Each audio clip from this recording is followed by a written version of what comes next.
সর্বসদ্গুণপূর্ণাং বন্দে ফাল্গুনী পূর্ণিমাং জ্যেষ্ঠাং শ্রীকৃষ্ণ চৈতন্য অবতীর্ণং কৃষ্ণ নামাভি।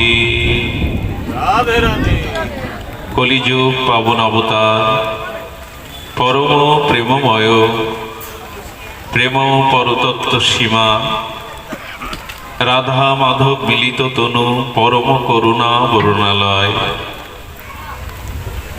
কলিযুগ জীবের একমাত্র আশ্রয় গতি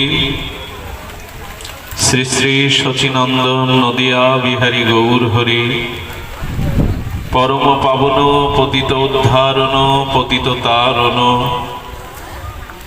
দয়াল নিতাই চাঁদের মহা অনুকম্পায় শ্রী শ্রী গান্ধার্বিকা গিরিধারীর অপর করুণায় বঙ্গজননী রামনাথপুরস্থ ভক্ত গৃহ মন্দির শ্রী অঙ্গনে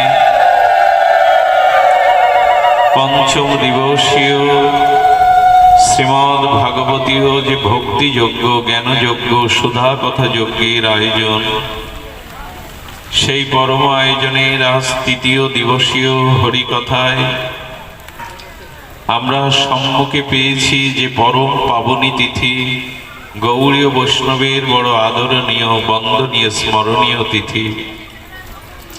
এই তিথিকে স্মরণের পূর্বে অস্মাদীয় পরমারাধ্য জীবন সর্বস্ব জীবন ধন রাতুল আতুল বন্দনীয় স্মরণীয় শ্রীচরণ শ্রী শ্রীল গুরু মহারাজের রাতুল পদার বিন্দে পাবন পদার বিন্দে অরাধ্য কোটি দণ্ডবৎ প্রণতি।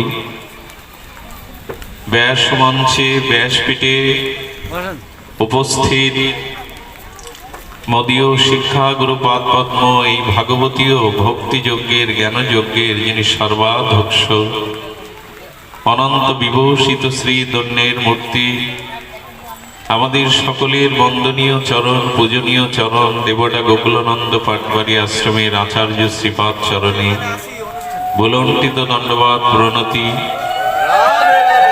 আজ মহাপ্রভুর এই শুভ আবির্ভাব তিথিতে যে সকল ভক্তগণ মহাপ্রভুর প্রিয় অনুরাগী বৈষ্ণব মণ্ডলী সুধী সজ্জন মহতজন সাধুজন কল্যাণিয়া শ্রদ্ধাশীলা মাতৃমণ্ডলী, আজ এই পাবনী পরম তিথিতে আপনাদের সকলের চরণে বন্দনা পূর্বক সশ্রদ্ধ দণ্ডবৎ প্রণতি।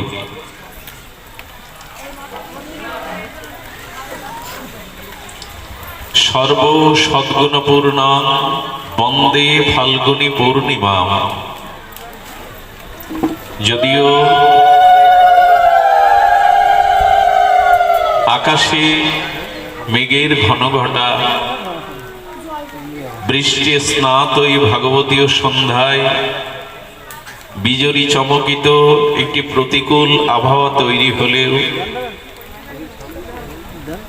তিনি প্রকৃত গৌরচরণ নিতাই চরণের সুদৃঢ় আশ্রিত, যিনি সব প্রতিকূল অবস্থার মধ্যেও ভগবানের কৃপাকে অনুগ্রহকে অনুভব করেন। সর্ব অবস্থায় সুখে বা দুঃখে অনুকূল বা প্রতিকূল অবস্থায় যিনি ভগবানের অনুগ্রহ কৃপাকে উপলব্ধি করেন তিনি গৌরজন, তিনি নিতাইয়ের জন, তিনি রাধা মাধবের অনুরাগী জন। এই জন্য আমরা এই প্রতিকূলতার মধ্যেও কিঞ্চিত মনোসংযোগ পূর্ব আজ এই তিথিকে বরণ করব। এই তিথির মূল প্রতিপাদ্য বিষয় শ্রীমান মহাপ্রভুর 539তম এই প্রকার্ত তিথি আবির্ভাব তিথিকে গৌর পূর্ণিমাকে আমরা হৃদয় দিয়ে শ্রদ্ধা দিয়ে অনুরাগ দিয়ে বরণ করব। সর্ব সদ্গুণপূর্ণ। দেখুন, আজকের এই মহা পাবনী তিথি ফাল্গুনী পূর্ণিমা, এটি সর্ব সদ্গুণ পূর্ণম বলেছেন শ্রীল কবিরাজ কৃষ্ণ গোস্বামী চৈতন্য চরিতামৃতে। কেন?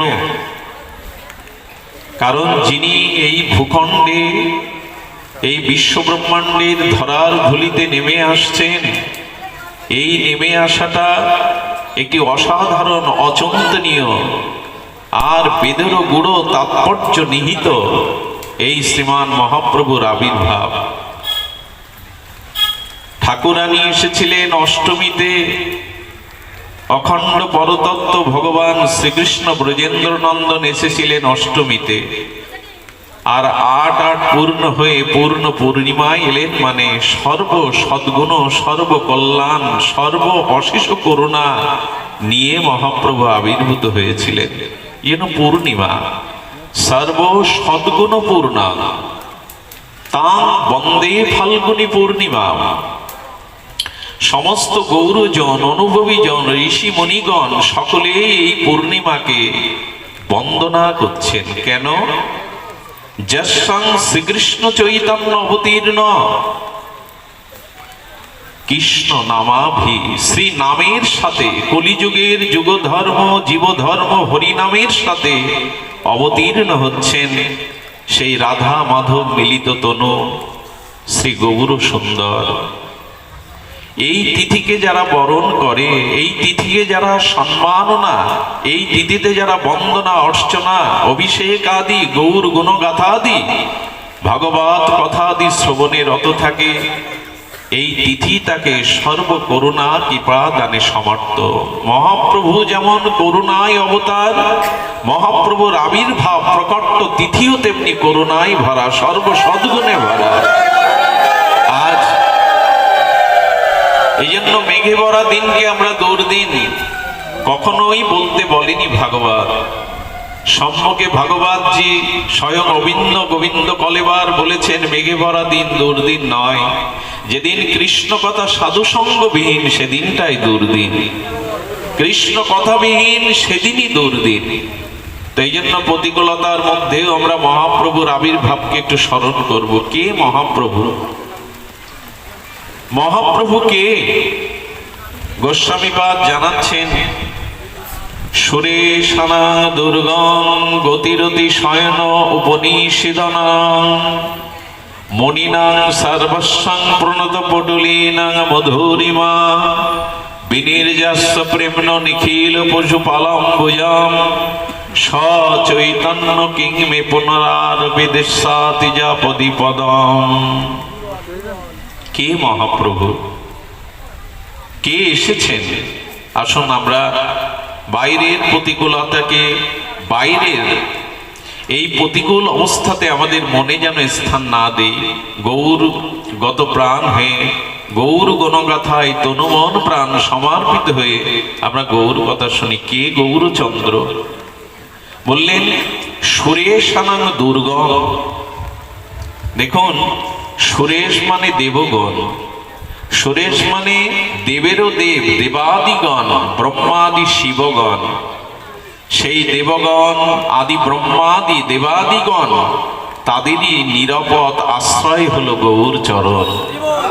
সুরেশানাং দুর্গম, সুরেশ মানে দেবগণ, দেব অধিপতি ইন্দ্রিয়গণ, ইন্দ্রাধিপতি দেবাদি ব্রহ্মা শিবেরও আর নির্ভয় স্থান। দুর্গ মানে যে স্থানে অবস্থান করলে বহিঃশত্রু আর ক্ষতি করতে পারে না। তো ব্রহ্মাদি দেবগণেরও আর নিরাপদ স্থান হলো আমার গৌর চরণ। সুরেশানাং দুর্গম। যদি গৌর চরণে কারো রতিমতি একবার হয়, জানবেন তিনি সর্বতভাবে নিরাপদ। সুরেশানাং দুর্গম। এই জন্য মহাপ্রভুর যখন অবতার হবেন, অবতীর্ণ হবেন, শ্রীমান মহাপ্রভুর অবতীর্ণের পূর্বে আর ভগবান শঙ্কর কাঁদছেন, অশ্রু বিসর্জন করছেন। কেন? হে ভগবান, তোমার সেই ব্রজলীলাতে, সেই লীলা মুকুটমণি সর্বরাস মুকুটমণি রাসলীলাতে সর্বতভাবে আমি আস্বাদন করতে পারিনি।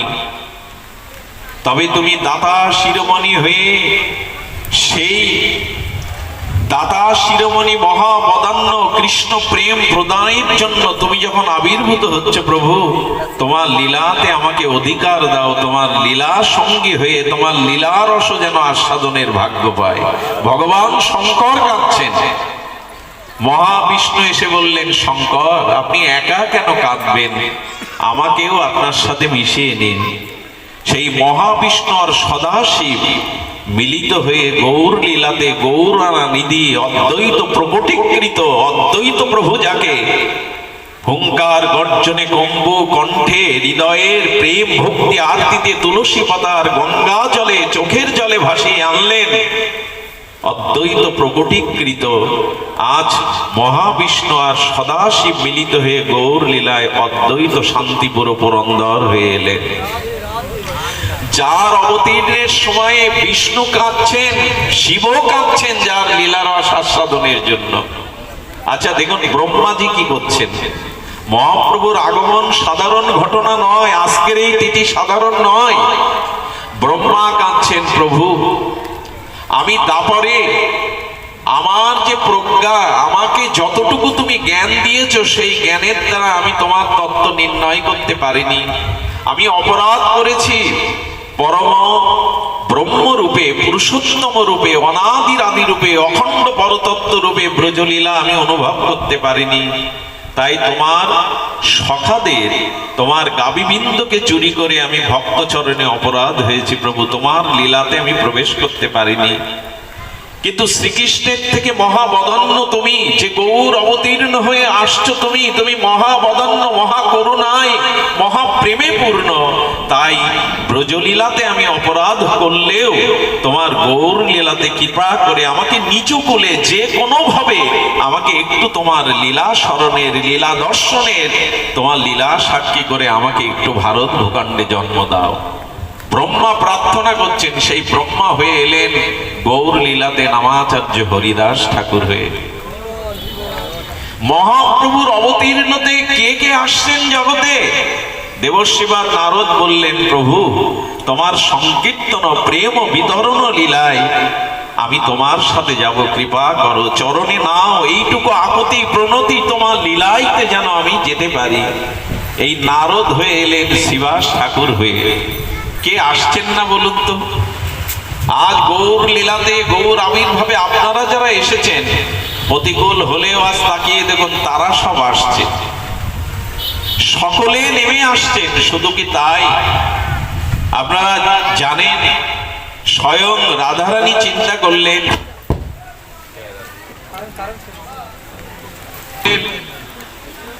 আমি যাকে অন্তকৃষ্ণ বাহির গৌরাঙ্গ করে সেই গোবিন্দের গা রাধারানীর গৌর করে পাঠাচ্ছেন।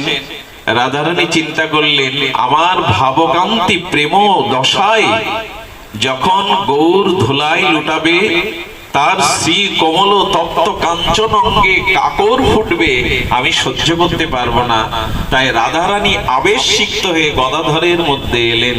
প্রভু যখন সংকীর্তন প্রেমে বিহ্বল হয়ে ধুলাই লোটাবে, গদাধর এসে কোল দিতেন মহাপ্রভুর। আর স্বয়ং রাধারানী গদাধরে আবেশে এসে মহাপ্রভুকে কোল দিচ্ছেন। আর দেবতাগণ হাত তুলেছেন।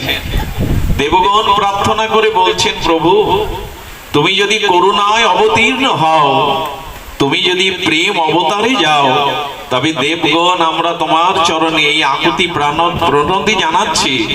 ভারতবর্ষের মাটিতে আমাদের নিচু কুলে যে কোনো জায়গায় জন্ম দাও, যাতে তোমার গৌর লীলায় সংকীর্তন প্রেমানন্দে আমরা স্পর্শ করে ধন্য হতে পারি।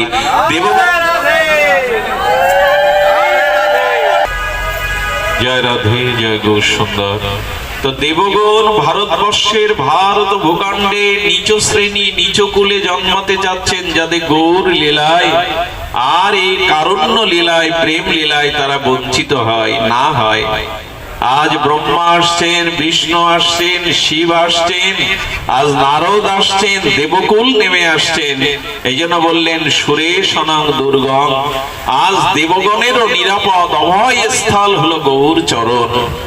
সেই মহাপ্রভুকে আমরা কতটুকু অনুভূতি করতে পারলাম। সুরেশনং দুর্গম। আর কি বলছেন, গতিরতি শয়ন উপনিষেদনং। ধ্যান দেওয়ার মতো যদিও অবস্থা নাই, তবু ধ্যান দিয়ে শুনুন।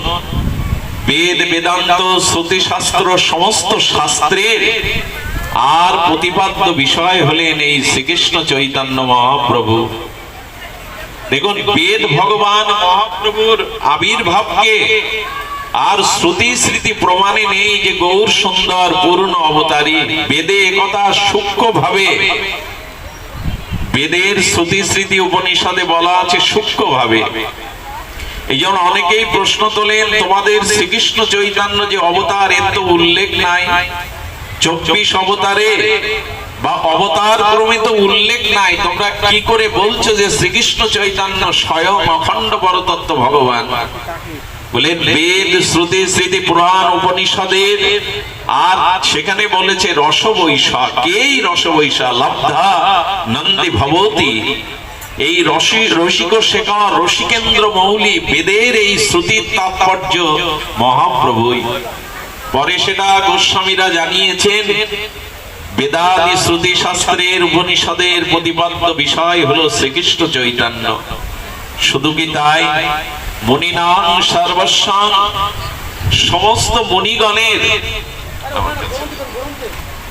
সমস্ত মুনিগণের মননশীল মুনিগণের একমাত্র মননশীলতায় আছেন মহাপ্রভু। মুনিনাং সর্বেস্বাং, মুনি কারা? যারা মনন ক্রিয়ার দ্বারা, ধ্যানের দ্বারা সেই পরম ব্রহ্মকে আর হৃদয়ে অনুভূতি করেন, অনুভব করেন। তো সেই মননশীল মণিগণেরও সর্বস্ব ধন হলো আমার গৌর। মণিগণেরও সর্বস্ব ধন আমার গৌর। দেখুন, রাম লীলায় রাঘবেন্দ্র রাজীব লোচন মা সীতাকে নিয়ে দণ্ডকারণে জানকী বল্লভ রাঘবেন্দ্র রামচন্দ্র আর জগত লক্ষ্মী সীতামা বসে আছে। সেখানের সেই ঋষি মুনিরা আর এই ভগবত ভগবতীকে দর্শন করে আর তাদের চিত্তে এতদিনের ধ্যানময় স্বচ্ছ হৃদয়ে আর অনুভূতির হৃদয়ে তারা চরণে পড়ে বললেন, আমরা যুগল ভজন করতে চাই। রাঘবেন্দ্র রামচন্দ্র বললেন, এই লীলাতে তা সম্ভব নয়। আসছে ব্রজলীলাতে বহু বল্লভ হয়ে যখন যাব, তোমরা ব্রজে জন্মগ্রহণ করে এই যুগল লীলাকে আস্বাদন করবে। কিন্তু ব্রজবাসী বৃন্দাবনের সকলের এই প্রেম উপলব্ধি হয়নি। তার পরিশিষ্ট মহা যুগল ভজন গৌর এসে ওই পরিকর নিয়ে পূর্ণ করলেন।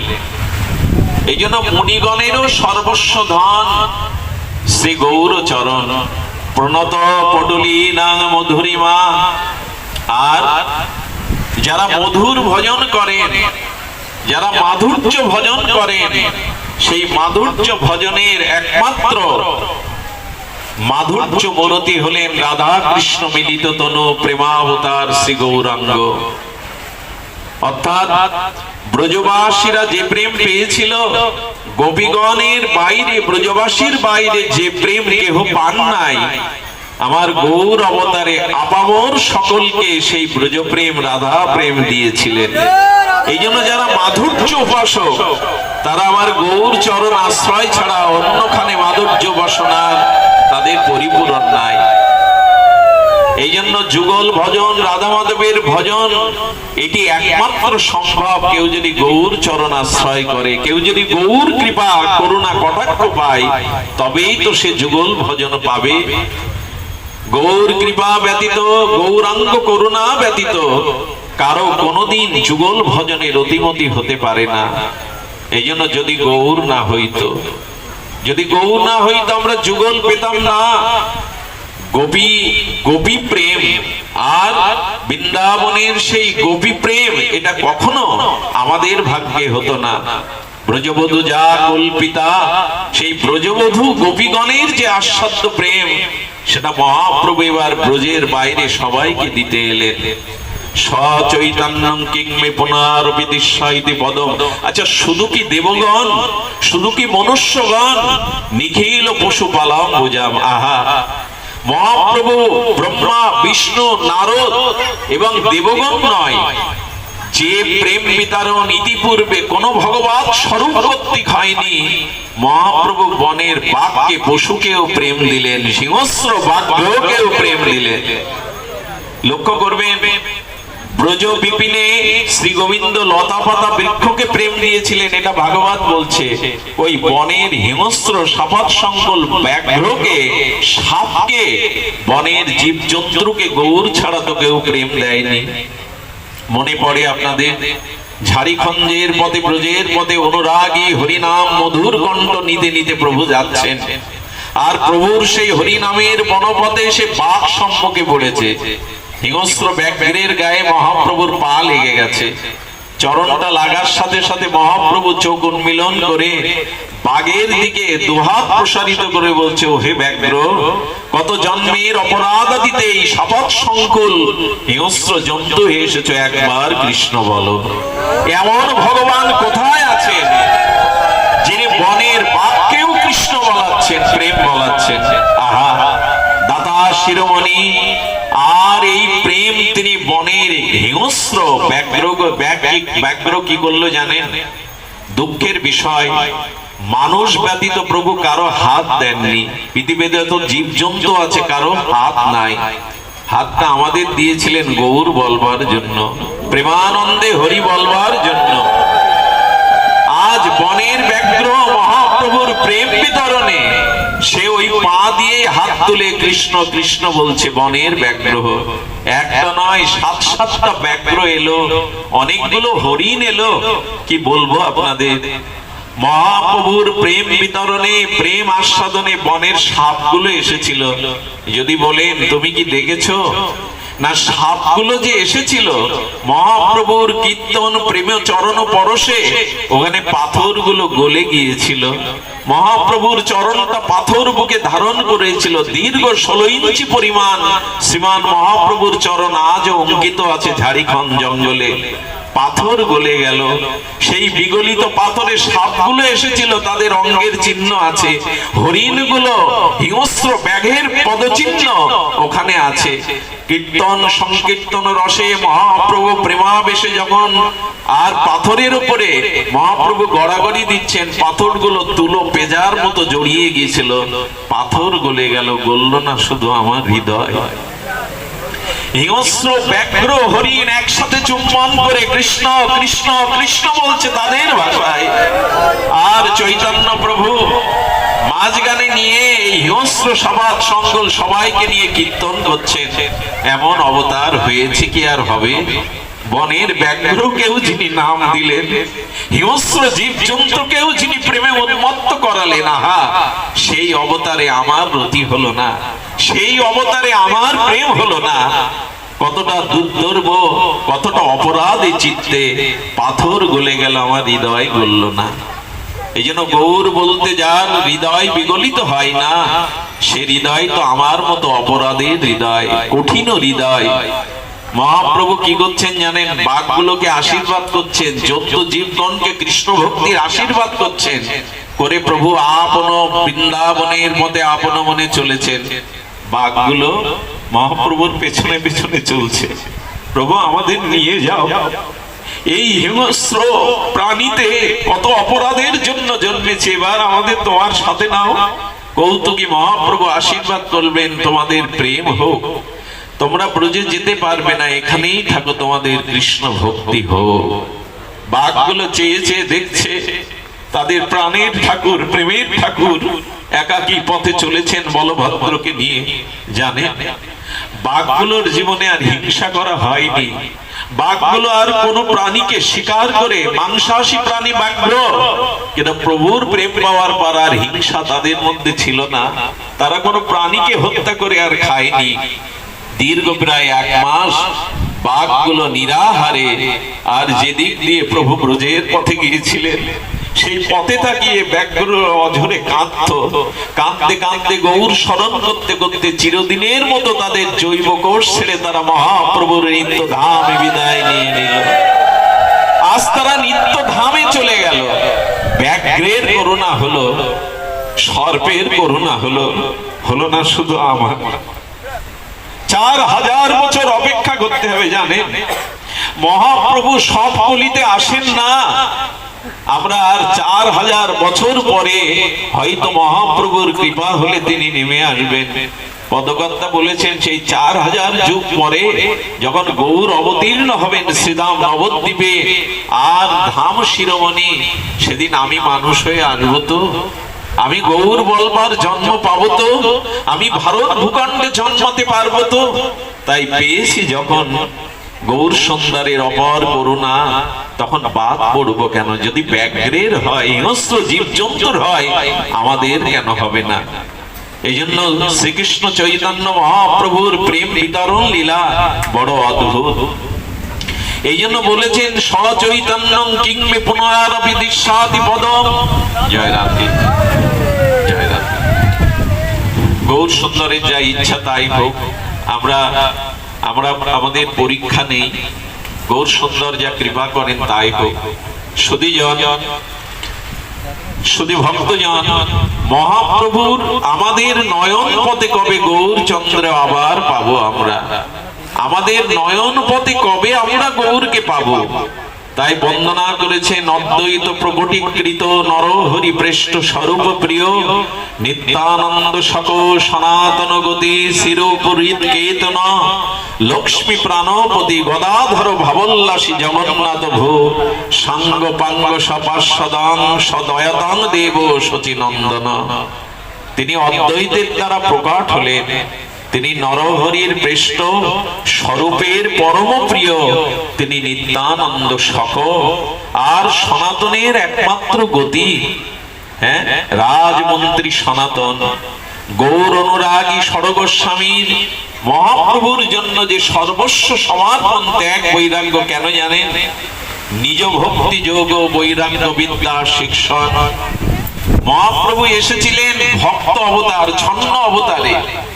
শুধু ভক্তজন, মহাপ্রভু ভক্ত অবতারে এলেন, ছন্ন কলৌ।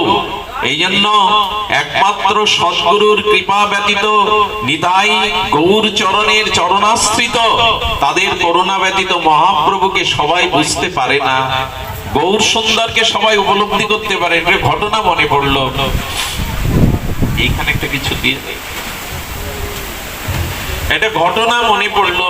আপনারা ভক্তমাল গ্রন্থের কথা জানেন, গৌড়ীয় বা সকল সম্প্রদায়ের বড় আদরণীয় গ্রন্থ শ্রী ভক্তমাল।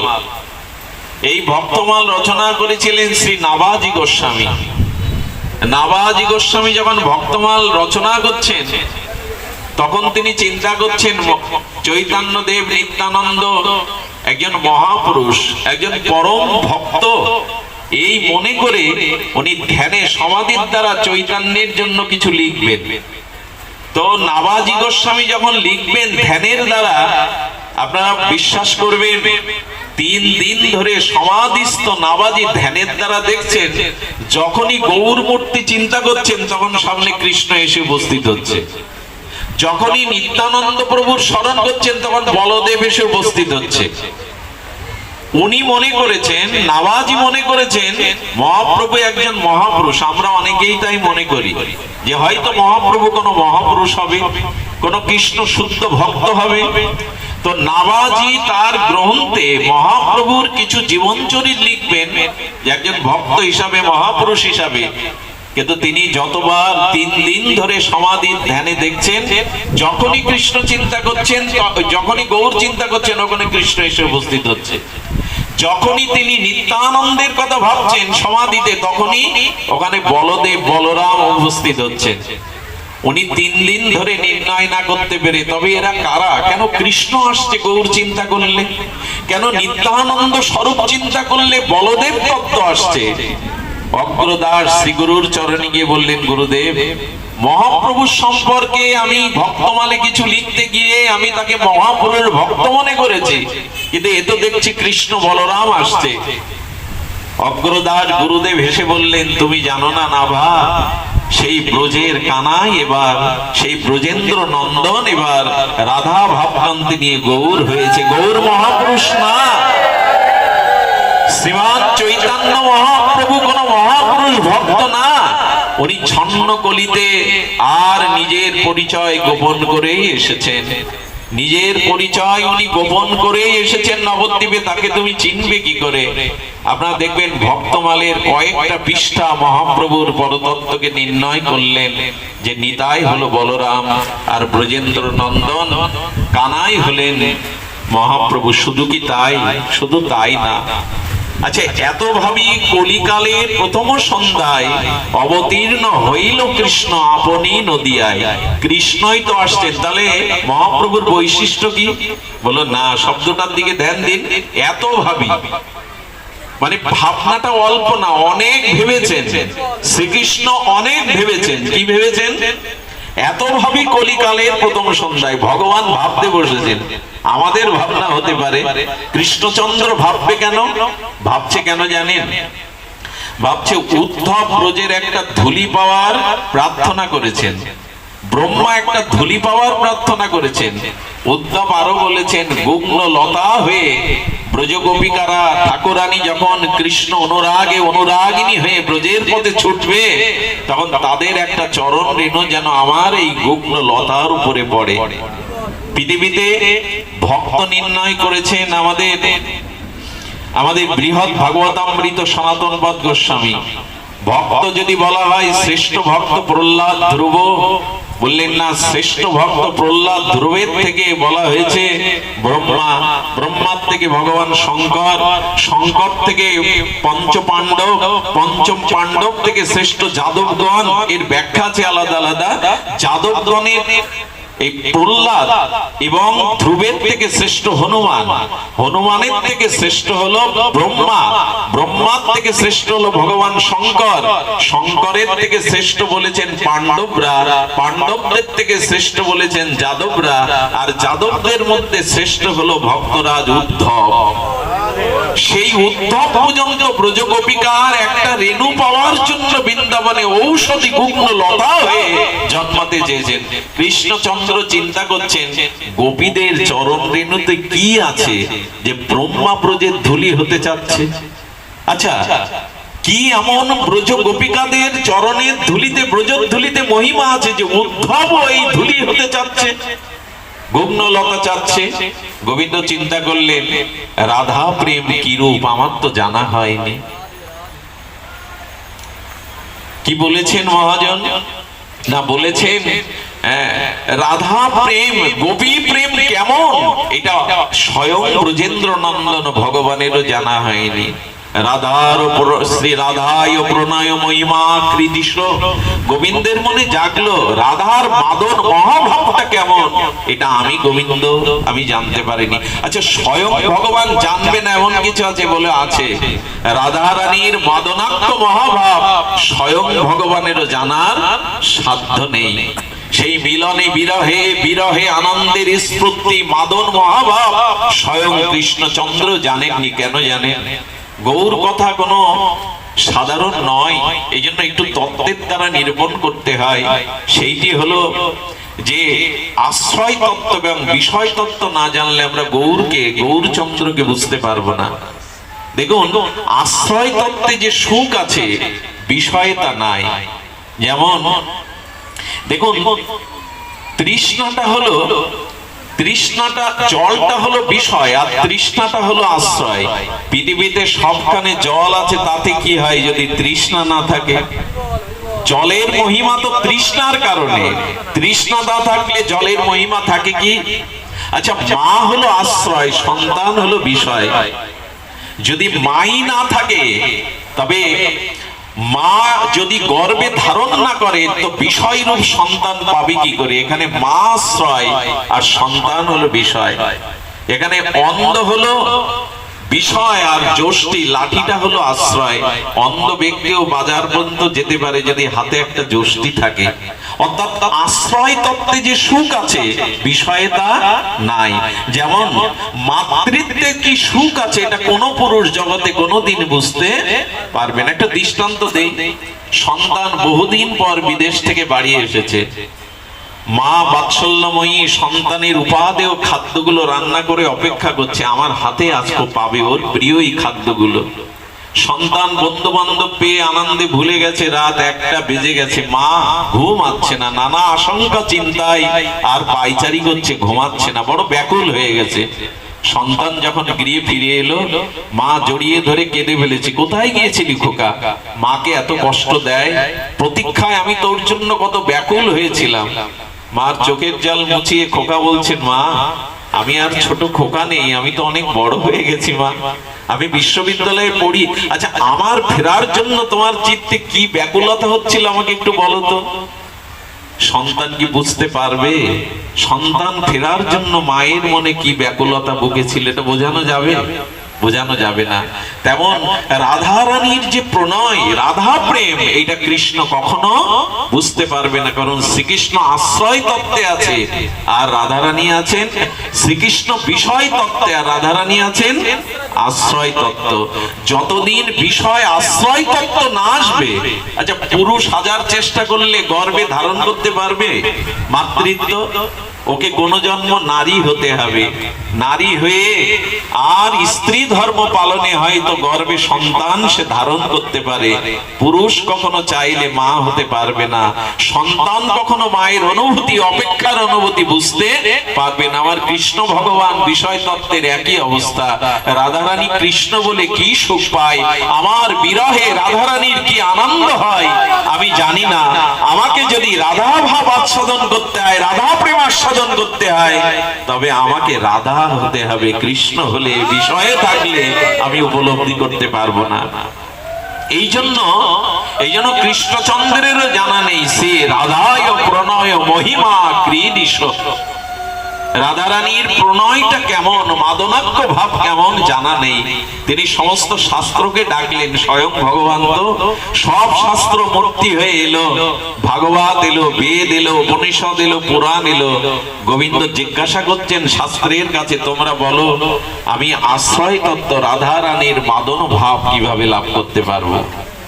শাস্ত্র তখন বললেন, বিশেষ করে ভাগবত জি এসে বললেন, তুমি যদি ভক্ত হতে চাও, অর্থাৎ তুমি যদি আশ্রয় তত্ত্বে রাধার কিদিশ মহিমা জানতে চাও, তাহলে ভগবানত্ব ছেড়ে তোমাকে ভক্ত হতে হবে। ভক্ত না হলে তুমি এই আশ্রয় তত্ত্ব, ভক্ত তত্ত্বে না এলে তুমি উপলব্ধি করতে পারবে না কৃষ্ণ বলে কাঁদার মধ্যে কি আনন্দ আছে, কৃষ্ণ বিরহে কি আনন্দ আছে। আর শুনুন, বিপ্রলম্ব রসটা রাধারানী উপভোগ করেছিলেন, কৃষ্ণচন্দ্র বিপ্রলম্ব রস আস্বাদন করতে পারেননি। তাই তখন ভাগবত বললেন, প্রভু তুমি যদি ভক্ত হতে চাও তাহলে উপায় কি? ভক্ত হওয়া তোমার ইচ্ছায় নির্ভর করে না। কোন ভক্ত যদি তার চরণ ধুলি তুমি মাখতে পারো, অঙ্গ সিক্ত করতে পারো, ভক্তের চরণ ধুলিতেই তুমি ভক্ত রূপ পরিগ্রহ করতে পারবে, এছাড়া কোনো উপায় নাই। এই জন্য কৃষ্ণচন্দ্র ভগবান আর দেখলেন জগতে ভক্ত শ্রেষ্ঠকে, রাধারানীর থেকে ভক্ত তো কেউ নেই। রাধারানীর মতো প্রেম বিবহলতা বিরহত কারণেই তাই ললিতা বিশাখাকে সাথী করে আর গোবিন্দ রাধারানীর চরণ ধুলি চাইলেন। সেই চরণ ধুলি রাধারানীর কৃপায় যখন বিন্দু বিন্দু ওই কালো অঙ্গে এসে পড়তে লাগলো, রাধারানীর অনুরাগীর প্রেম ও চরণ ধুলি কণা গোবিন্দের গাটাকে ঢেকে দিয়ে ভেতরে কৃষ্ণকে নিয়ে বাইরে গৌরাঙ্গ তত্ত্ব কাঞ্চন রূপ দিয়ে রাধা ভাব দিয়ে দিল, রাধা ভাব দিয়ে দিল। আজকে যেমন হোলির রঙে কেউ যদি রাঙিয়ে যায় তাকে দূর থেকে সকলে চিনতে পারবে না কে, তেমন রাধারানীর প্রেম অনুরাগিনীর প্রেম ধুলাতে গোবিন্দের কালো অঙ্গটা ভেতরে গিয়ে অন্ত কৃষ্ণ, বাইরে রাধা ভাবকান্তি নিয়ে গৌর হয়ে এলেন। কে চিনবে তাকে? রাধারানী আচ্ছাদন দিয়ে দিলেন ভাবকান্তি দিয়ে। এই জন্য গৌরচন্দ্রকে আমরা সবাই নিরূপণ করতে পারিনি, সবাই জানতে পারিনি। ভাগ্য আমাদের যারা শ্রীগুরু পদ্ম কৃপায় গৌর অনুরাগী। ওই যে কি বলছেন, কহিবার কথা নহে, কহিলে কেহ না বুঝায়, ওই সে চিত্র চৈতন্যের রঙ্গ। বলে মহাপ্রভুর কথা বললেও কেউ বুঝবে না, এটা বুঝাবার কথা নেই। কে বুঝবে? সেই সে বুঝিতে পারে চৈতন্যের কৃপায় যারে হয় তার দাসানুদাসের সঙ্গ। যদি কোনো গৌরগত প্রাণ দাসানুদাসের সঙ্গ কখনো হয়, তবে সেই দাসের কৃপায় বুঝবো গৌর কি ধন, গৌর কি প্রেম, গৌরের কি মহিমা। এই জন্য গৌর দাসানুদাসের নরোত্তম দাস মাগে রামচন্দ্র সঙ্গ, অর্থাৎ নরোত্তম সেবা মাগছেন কার? গৌর দাসের সেবা। এই জন্য গুরু কৃপায়, গৌরাঙ্গ কৃপায় যদি কেউ দাসানুদাসের চরণ ধুলি পায় তবেই করুণা পাবে। যদিও গুছিয়ে বলবার মতো আবহাওয়া পরিস্থিতি নাই, তবু বলবো সেই গৌরের আবির্ভাব তিথি আজ। আপনারা সাক্ষী হয়ে থাকলেন এই বিষ্ণু স্নাত প্রতিকূল অবস্থায়। তবে গৌরচন্দ্রের কৃপা, গৌরের মহামহিমা সামান্য একটু বলি। আমার মহাপ্রভুর লীলা কথা, আমার মহাপ্রভুর একটু লীলা কথা আমরা সাধারণ আস্বাদন করি। আগামী কালও আছে, যদি মহাপ্রভু কৃপা করে আমরা তার কথা আবারও শুনবো।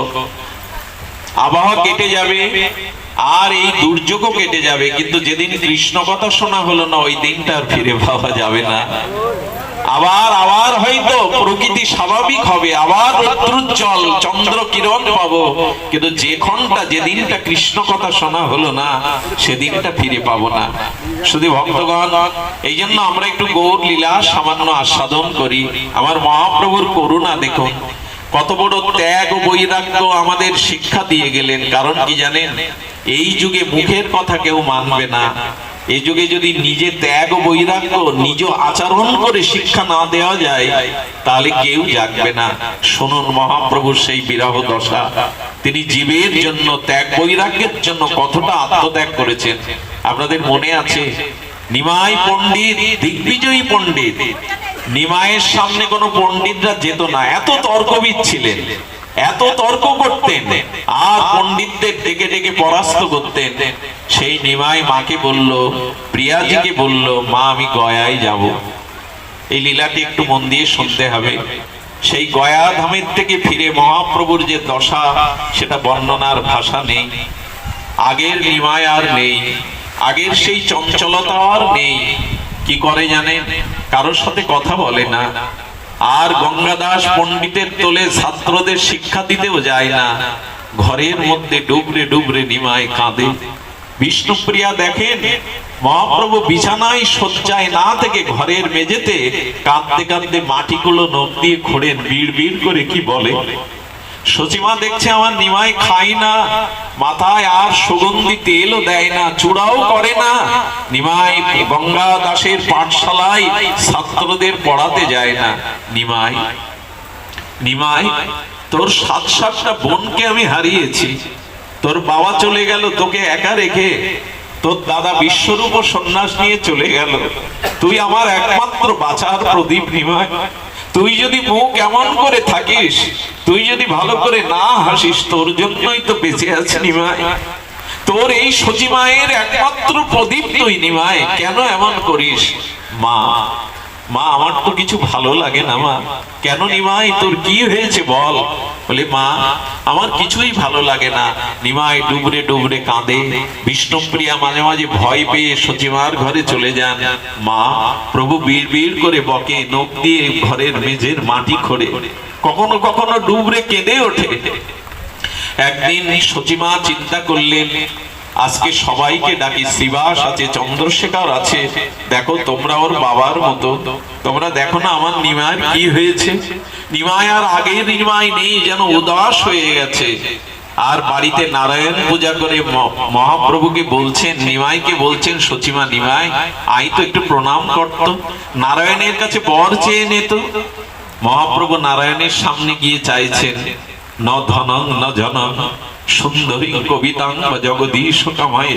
হে প্রভু আমি ধন চাই না, সুন্দরী রমণী চাই না, আমি পাণ্ডিত্য চাই না, আমাকে কৃষ্ণ ভক্তি দাও, যেন অহৈতুকী ভালোবাসতে পারি। মহাপ্রভু এই চাইছেন। সচিমা মহাপ্রভুর মাথায় আর বৈষ্ণবদের ধুলি দিয়ে বলছেন, দেখো শ্রীবাস, দেখো আমার নিমায়ের কি হয়েছে।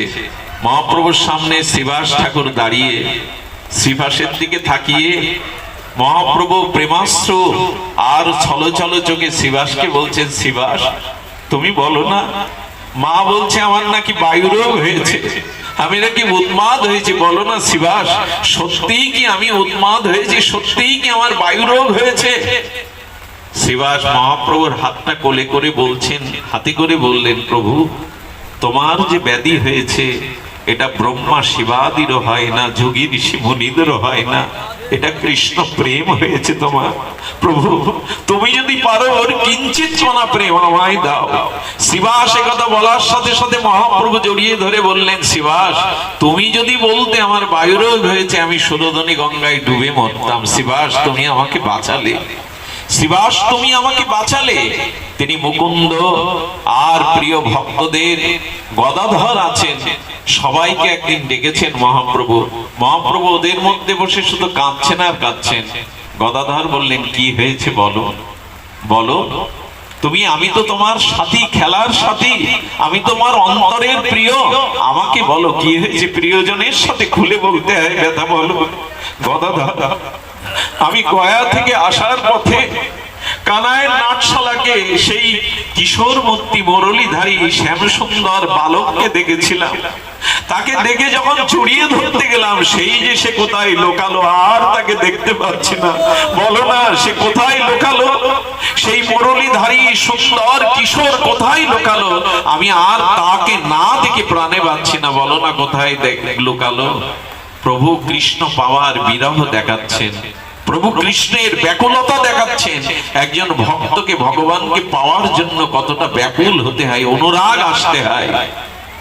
গদাধর প্রভুর হাতটা হাতে নিয়ে বলছেন, প্রভু তুমি সেই কিশোর শ্যামল মূর্তিকে খুঁজছো, সে তো তোমার হৃদয়ে প্রবেশ করেছে, তোমার হৃদয়ে আছে, আর কোথাও যায়নি। গদাধর, আমার হৃদয়ে আছে।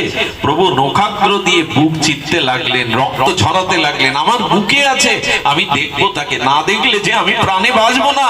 বুক চিচ্ছে মহাপ্রভু। গদাধর গিয়ে জড়িয়ে ধরেছে, সকলে জড়িয়ে ধরেছে, জড়িয়ে ধরে বললেন, প্রভু এমন ব্যাকুল হয়েও না, এই যে বৈরাগ্য, এই যে ভগবানের প্রতি অনুরাগ, এটি মহাপ্রভু ভক্ত অবতার হয়ে আমাদের শেখাচ্ছেন কৃষ্ণ পাওয়ার উপায়। হেসে খেলে ভোগ বিলাসে তো কৃষ্ণ পাওয়া যাবে না। শত বছর গভীরা কেঁদেছিল কৃষ্ণ বিরহে। রাধারানী ভোর হলেই সেই ব্রজ বিপিনে আর ললিতাকে বলছো, ললিতা আমার শ্যাম কোথায়, শ্যাম কোথায়, বলতে বলতেই রাধারানী ধুলায় পড়ে যেতেন। কখনো মাধবী লতাকে, কখনো তমাল বৃক্ষকে জড়িয়ে ধরে রাধারানী বললেন, আমার শ্যাম আসবে না, আমার শ্যাম। মাথুর বিরহের এই বিরহ, ওই যে রাধারানীর চোখের জল, ওই জল নিয়েই তো মহাপ্রভু এসেছিলেন। এই জন্য সারাটা জীবন তিনি কৃষ্ণ বিরহে কেঁদেছেন, মাথুর বিরহে কেঁদেছেন। রাধারানী মাঝে মাঝে আঙুলের মধ্যে, এই চন্দ্র চিহ্নের মধ্যে কৃষ্ণকে দেখতে পেয়ে বলতো, ললিতা কৃষ্ণ ফিরে এসেছে ব্রজে, এই দেখ আমার নখচন্দ্রের মধ্যে কৃষ্ণচন্দ্র উদয় হয়েছে, বলে নখটা বুকে চেপে ধরে কাঁদতে। ললিতা বললেন, আর কত কাঁদবি, কাঁদতে কাঁদতে দশম দশায় তোর যদি প্রাণ চলে যায় রাধে। বলে, প্রাণ চলে গেলেও আমি ব্রজে তমালে আমাকে বেঁধে রাখিস, যাতে কৃষ্ণ এসে প্রাণনাথ এসে দেখে আমি এখনো তার প্রতীক্ষায় আছি। ওই যে রাধারানীর বিরহের চোখের জল, ওই জল নিয়েই তো প্রভু এসেছিলেন। সারাটা জীবন কেঁদেছেন প্রভু। কারণ কি জানেন, নিজে না কাঁদলে অন্যকে কাঁদানো যায় না, নিজে না মজলে অন্যকে মজানো যায় না। কলির জীব আমরা, কাম অন্ধ, আমরা সত্য অন্ধ, আমাদের চিত্তে আছে পাপ, মলিনতা, দুর্বাসনা। কৃষ্ণ বলে আমরা কাঁদতে পারি না। আমরা বিষয়ের জন্য কাঁদি, ঘটি বাটির জন্য কাঁদি, রোগ শোকের জন্য কাঁদি। কিন্তু মহাপ্রভু এসে দেখালেন, কৃষ্ণ বলে কাঁদো। কাঁদতে হয় যদি কৃষ্ণ বলে কাঁদো। এই বিরহের কান্না প্রভুর থামিনি। চারিদিকে ভক্তদের মহাপ্রভু বললেন, আমি সন্ন্যাস নেওয়ার সিদ্ধান্ত নিয়েছি। বজ্রপাত পড়লো সচিমায়ের মাথায়, সচিমায়ের মাথায় যেন বজ্রপাত পড়লো। দেখুন কি ত্যাগ স্বীকার করেছেন। আর সচিমা যখন বজ্রপাতের মতো সংবাদ এলো, বিষ্ণুপ্রিয়াকে ঘরে গিয়ে সচিমা বললেন, আমার গৌরের কি ভাব দেখছি, প্রিয়া বধূ তুমি বোঝাও। একদিন রাত্রে বিষ্ণুপ্রিয়া হাত জোড় করেছে, হাত জোড় করে বললেন, একটা কথা দেবে আমায়? আমার জন্য না হলেও তুমি মায়ের বুকে ছুরি দিয়ে সন্ন্যাসে যেও না প্রভু, আমার কথা ভেবো না। কিন্তু মা, তুমি চলে গেলে মাকে আর বাঁচানো যাবে না। আচ্ছা তুমি বলো তো, চারিদিকে আকাশে বাতাসে শুনছি তুমি নাকি সন্ন্যাস নেবে। মহাপ্রভুর মুখ নিচু করে শুধু কাঁদছেন, নীরবতাই সম্মতির লক্ষণ। মহাপ্রভু যখন কাঁদছেন তখন বিষ্ণুপ্রিয়া কি বললো জানেন? প্রভু, আচ্ছা রামচন্দ্র বনবাসে যাওয়ার কালে সীতাকে নিয়েছিল, তুমি সন্ন্যাস নিলে আমি বুঝি তোমার সাথে যেতে পারবো না? প্রভু, আমাকে সাথে নিলে তোমার সন্ন্যাস কি লঙ্ঘন হবে? প্রভু, দ্রৌপদী পঞ্চপাণ্ডবদের সাথে বনেও গিয়েছিল, ভিক্ষা করে খেয়েছিল, আমাকে সাথে নেবে না? তখন বলেছিলেন বিষ্ণুপ্রিয়াকে, প্রিয়া, সত্য ত্রেতা দাপার মতো কলির জীব নয়, এখানে স্ত্রীকে সাথে নিয়ে আমি সন্ন্যাস নিলে কেউ আমার ত্যাগ বৈরাগ্য মানবে না। তাই প্রিয়া, তোমাকে বড় ভার নিতে হবে জানো। যদি মা মারা যায় তবে পিতা সন্তানকে মানুষ করতে পারে না, কিন্তু যদি পিতা মারা যায় মা ভিক্ষা করেও সন্তানগুলিকে প্রতিপালন করে। আজ থেকে তুমি বৈষ্ণবদের মা, বৈষ্ণবদের জননী। তুমি ঘরে বসে বসে ত্যাগ বৈরাগ্যের দ্বারা কাঁদো, না হলে বৈষ্ণব কুল রক্ষা হবে না, নবদ্বীপবাসী রক্ষা হবে না।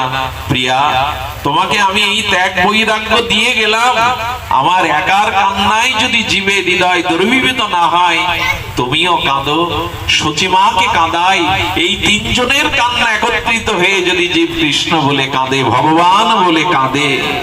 সারাটা জীবন এই তিনজন ত্যাগ স্বীকার করলেন, কাঁদলেন। মহাপ্রভু কাঁদালেন সচিমাকে। একদিন সচিমা নিমাইকে বলছেন, নিমাই সত্য করে বল, আমার জীবন প্রদীপ নিবিয়ে তুই সন্ন্যাস নিবি কিনা? মহাপ্রভু বললেন, মা, আমি যতবার জন্মাবো আমি তোমার গর্ভেই আসবো মা, তুমি ভেবো না। তবে শোনো, তুমি আমার রূপ দেখো, আমি যখন বামন হয়েছিলাম তুমি অদিতি হয়েছিলে মা, তুমি যখন দেবাহুতি হয়েছিলে আমি ভগবান কপিল হয়েছিলাম, তুমি যখন কৌশল্যা হয়েছিলে আমি তখন রাম হয়েছিলাম, তুমি সেই দাপরের আর যশোদা, আর এই কলিতে তুমি আমার সচিমা, তুমি আমার স্বরূপ দর্শন করো। মহাপ্রভু যখন দেখালেন সেই ভগবৎ স্বরূপ, তখন সচিমা চিনলেন। আমি আমার পেটের সন্তান মনে করেছিলাম নিমাই, নিমাই তো শুধু আমার সন্তান নয়, নিমাই পরম ব্রহ্ম, নিমাই স্বয়ং ভগবান, নিমাই তুই স্বয়ং ভগবান। তখনই নিমাই মাকে বলেছিল, মা, সংসারের আরতি করো না, পুত্র কন্যার আরতি করো না, আরতি করো কৃষ্ণের মা। আরতি মানে ভালোবাসাটা ভগবানকে দাও, সংসারকে ভালোবেসে কিছু পাবে না মা। সেই দিন মা বলেছিল, যদি ভগবান হয়ে এলি আমি ধন্য যে ভগবানকেই আমি ধারণ করতে পেরেছি গর্বে। তবে নিমাই, আজ আমি তোকে অনুমতি দিলাম, যা সন্ন্যাস গ্রহণ করে জীবকে কৃষ্ণ প্রেম বিতরণ কর। এই যে ত্যাগ, এই যে বৈরাগ্য, এটি একমাত্র মহাপ্রভুর চরিত্রে পায়। তাই করুণাময় গৌরনিধি, কারুণ্যের গৌরনিধি হেন অবতার আর হবে না। গৌর অবতার সর্ব অবতারেরও সার। কলি ঘোর তিমিরে গরসল জগজন ধর্ম কর্মর হদূর। অসাধনে বিধি, অসাধনে চিন্তামণি বিধি মিলাইল আনি গোড়া বড় দয়ার ঠাকুর। এমন দয়ার ঠাকুর, এমন করুণার ঠাকুর আর হবে না, হতে পারে না। তাই আজ গৌর পূর্ণিমার দিনে আমরা এই সংকল্প করি, যেন গৌর চরণই আমাদের আশ্রয় হয়, যেন গৌর শরণ আমাদের একমাত্র শরণ হয়। কারণ আমরা কখনো রাধা মাধবের যুগল রতি বুঝবো না ব্রজপ্রীতি, যদি গৌর চরণে আমাদের আকতি না হয়।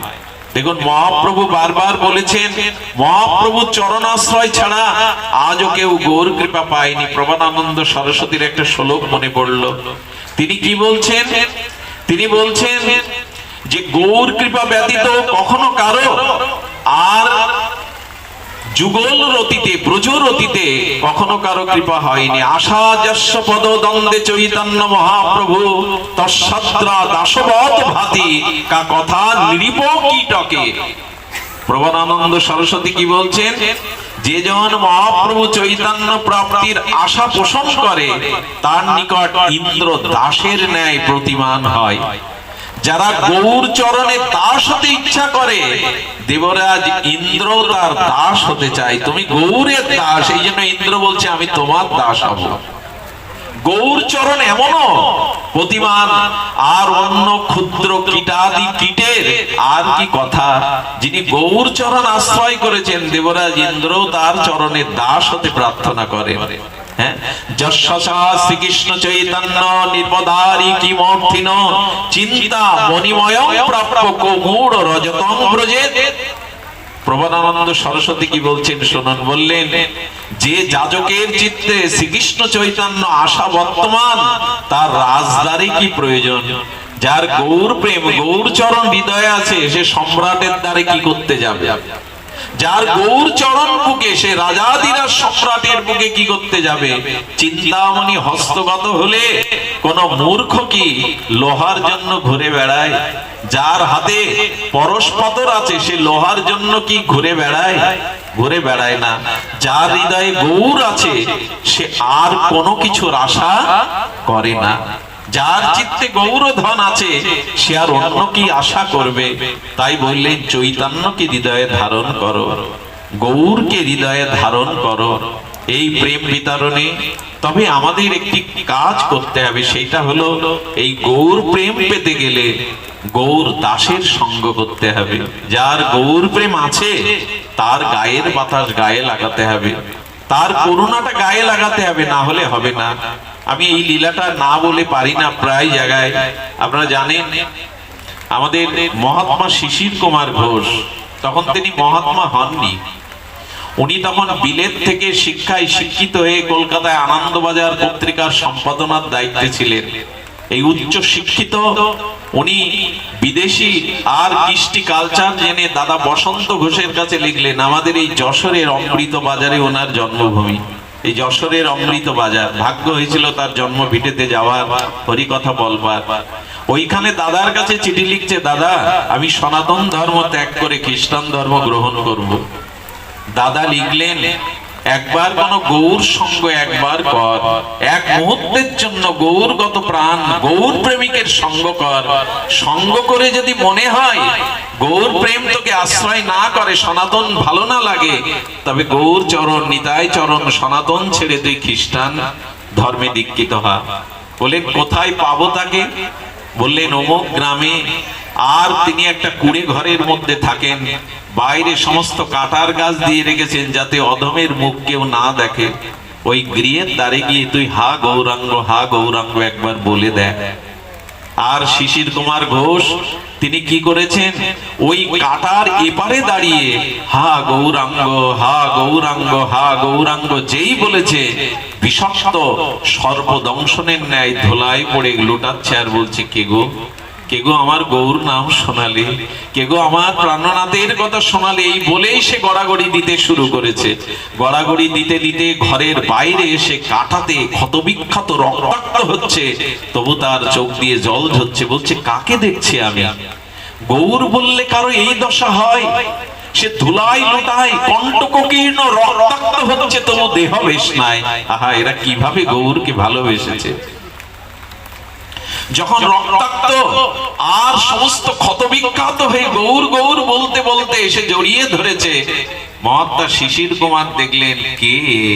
ওনাকে জড়িয়ে ধরার সাথে সাথে ওনার ভিতরে গৌর প্রেমে স্ফুরিত হয়ে ওনারও মুখে হা গৌর এসে গেল, ওনার চোখে জল এসে গেল। কে আপনি? কে আপনি? আমাকে জড়িয়ে ধরলে আমার ভিতরে কেন গৌর প্রেম প্রেমাশ্রু আসছে? কে আপনি? যখনই এভাবে বারবার বারবার বলছেন, সেই দিনই দাদাকে চিঠি লিখলেন, দাদা আমি গৌর মন্ত্রে দীক্ষিত হয়ে বৈষ্ণব মন্ত্রে দীক্ষিত হয়ে গৌর দাস হব।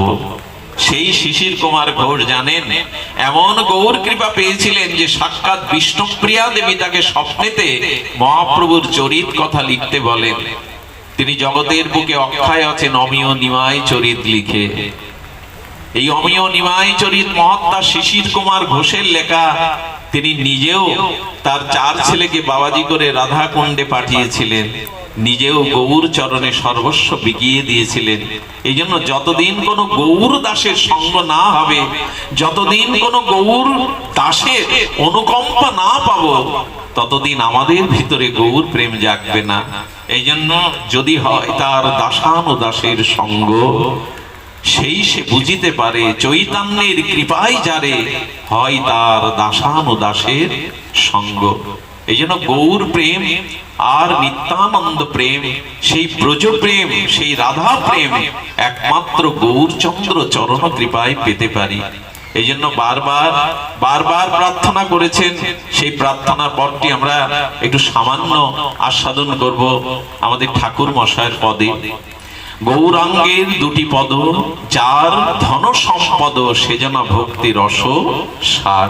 আচ্ছা, রস সার বলছেন কেন? দেখুন, মহাপ্রভুকে অঙ্কিত করতে গিয়ে প্রবাদানন্দ সরস্বতীপাদ বলছেন কি? বলছেন মহাপ্রেমানন্দ আর মহাপ্রেমানন্দ উন্নত রস সিন্ধু গৌর। শব্দগুলো ব্যাখ্যা করার মতো মানসিক পরিবেশ অবস্থা নাই, এই ব্যাখ্যাগুলো অপূর্ব ভাবে জানিয়েছেন। কি বলছেন? প্রেমানন্দ আর মহাপ্রেমানন্দ উন্নত রস স্বরূপ গৌর। কিভাবে অঙ্কিত করেছেন? প্রেম কি বলেছেন? প্রেম নয়, প্রেমা মহাপ্রেমানন্দ। প্রেম নয়, মহাপ্রেম, মহাপ্রেমা আনন্দ। প্রেমিত আনন্দ, আনন্দ কি আর জড়ীয় সুখে আছে, কামনা বাসনায় আছে? সেই প্রেম মহানন্দ যখন রূপ নিল, সেই আনন্দ বিগলিত হয়ে যখন উন্নত উজ্জ্বল রস হলো, সেই রসেরই মূরতি গৌর। মহাপ্রেমানন্দ, সেই প্রেমটা বিগলিত হয়ে যখন রস হলো, সেই রসেরও উজ্জ্বল মূরতি হলো আমার গৌর। সে যেন জানে ভক্তি রস সার। রসের স্বাদ তো গৌর। গৌর চরণ আশ্রয় ব্যতীত কেউ রসের সার পেতে পারে না। আমার কি মনে হয় জানেন? কৃষ্ণ নাম, কৃষ্ণ কথার থেকে আরো মাধুর্য গৌর নাম, গৌর কথা আরো আরো মহিমান্বিত। কারণ একা কৃষ্ণের মধ্যে আজ রাধা রানী ভাবকান্তি নিয়েই তো গৌর এসেছেন। রাধা ভাব আছে, রাধা কান্তি আছে, এই জন্য তিনি মহা প্রেমানন্দ রস উজ্জ্বল সিন্ধু। আর কি দিতে এসেছেন? আচ্ছা দেখুন, মহাপ্রভু কিন্তু অন্যান্য যুগাবতার অবতারের কারণে আসেননি। মহাপ্রভুর এরকম বলা আছে যে দাপারের পরে গৌর অবতার হবে। সেখানে 10 অবতারের উল্লেখ আছে। মৎস্য, কুর্ম, বরাহ, বুদ্ধ, বামন, রাম, নৃসিংহ অনেক হয়েছে, কিন্তু গৌর আসবে এটা কোনো বেদে উপনিষদে লেখা নেই। সূক্ষ্মভাবে হয়তো আছে। গৌর এলেন কেন জানেন? গৌর শাস্ত্রের বাণীতে আসেননি। তিনি কি হয়েছেন? অনার্পিত চরিণ চিদাত করুণায় অবতীর্ণ কল। মহাপ্রভু করুণাতে এসেছেন, করুণাকে আশ্রয় করে, করুণাকে অবলম্বন করে এসেছেন। নিয়মে গৌর আসার কথা না, মহাপ্রভুর অবতার এভাবে আসার কথা না, কিন্তু এলেন কেন?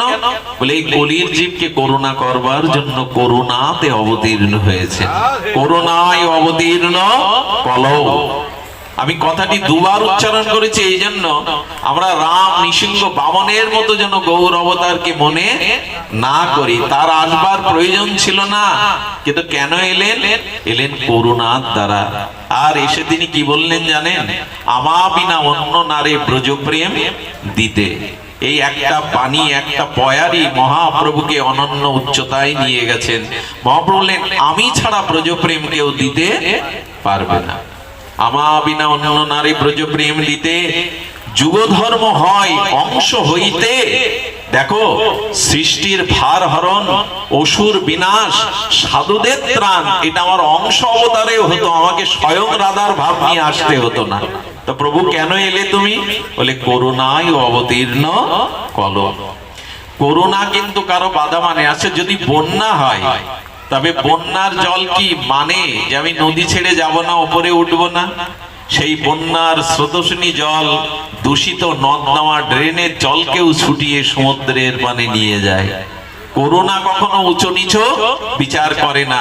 এই জন্য শ্রীকৃষ্ণ বলেছেন উপযুক্ত পাত্র ছাড়া দান করতে নাই। আর মহাপ্রভু এসে কি বলছেন? সব উল্টে দিয়েছেন। এত করুণা মহাপ্রভুর। পাত্রাপাত্র বিচারেন ন কুরুতে ন চ ভিক্ষাম। মহাপ্রভু বললেন এবার পাত্র অপাত্র বিবেচনা না করে সবাইকে প্রেম দেব আমি। কৃষ্ণ ভগবান ব্রজের বাইরে কাউকে ব্রজ প্রেম দিতে পারেননি, কিন্তু মহাপ্রভু বললেন কে পাত্র কে অপাত্র আমি বিবেচনা না করে এবার প্রেম দেব। পাত্রাপাত্র ন বিচারণা। এরকম করুণা কার মধ্যে আছে বলুন না? বলে আমরাও পেয়ে যাব, রাধা প্রেম পাবো, ব্রজ প্রেম পাবো, রাধারানীর দাস্য পাবো। বলেন অবশ্যই পাবে, কারণ পাত্র অপাত্র বিবেচনা এবার উনি করছেন না। করুণা যেন বন্যার জল হয়ে সবাইকে, বন্যা এলে কি হয় বাড়ির উঠানে না বারান্দায়ও জল উঠে যায়। আজ মহাপ্রভু পাত্রাপাত্র বিবেচনা না করে প্রেম বন্যায় সবাইকে করুণা দান করছে। কেউ বাদ পড়েনি, কেউ বাদ যায়নি প্রভুর লীলাতে। এই করুণাই তার অবতার, এই করুণাই তার অবতারণ, করুণায় অবতীর্ণ কল। এবং দিচ্ছেন কি? বলেন দেওয়া দেব বিমর্শক না কালো প্রতীক্ষ প্রভু। আচ্ছা বললেন কাকে দিতে হবে, কাকে দিতে হবে না আমি এ বিচারও করব না। আচ্ছা আপনি দান করতে গেলে তো পাত্রে দান করবেন। মহাপ্রভু বললেন কাকে দেওয়া উচিত আর কাকে দেওয়া উচিত না এই বিচার আমি দেওয়া দেওয়া বিমর্শক না কালো প্রতীক্ষ প্রভু। দেখুন কি লিখেছেন প্রবোধানন্দ সরস্বতী গৌর স্বরূপ গৌর করুণা। তিনি বলছেন কে পাবে কে না পাবে এই বিচার আমি করব না। চলুন না একটা দৃষ্টান্ত নেই। মহাপ্রভু চলেছেন, উনি বন দিয়ে যেতেই ভালোবাসতেন। সেই বনে যেতে যেতে একবার এক ডাকাত দুর্দর্শ দস্যু কতজনকে যে হত্যা করেছে, কতজনের সর্বস্ব যে ছিনিয়ে নিয়েছে। সেই বনের ডাকাত দূর থেকে মহাপ্রভুর আর উজ্জ্বল তপ্ত কাঁচা সোনা কান্তি দেখে মনে হয় ইনি কোনো রাজা আসছেন, যুবরাজ আসছেন।